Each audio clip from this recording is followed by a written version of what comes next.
Napoleon Bonaparte memulai karirnya bukan sebagai kaisar, melainkan hanya seorang perwira artileri muda dari Pulau Korsika.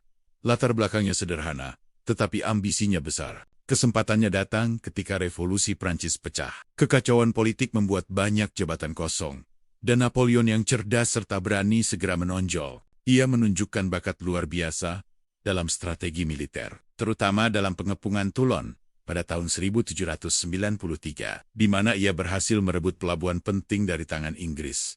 Keberhasilan itu membuat namanya mulai dikenal. Karirnya melonjak setelah kemenangan gemilang di Italia. Dengan pasukan yang jauh lebih kecil, ia mengalahkan koalisi Austria dan sekutu-sekutunya. Ia menulis buletin penuh semangat yang membuat rakyat Prancis melihatnya sebagai pahlawan muda. Napoleon juga pandai memanfaatkan propaganda. Setiap kemenangan digambarkan seakan ia tak terkalahkan. Bahkan kegagalannya di Mesir pun berhasil ia balikan menjadi cerita heroik ketika pulang ke Prancis. Pada tahun 1799, situasi politik di Paris kacau. Pemerintahan direktori dianggap lemah dan korup.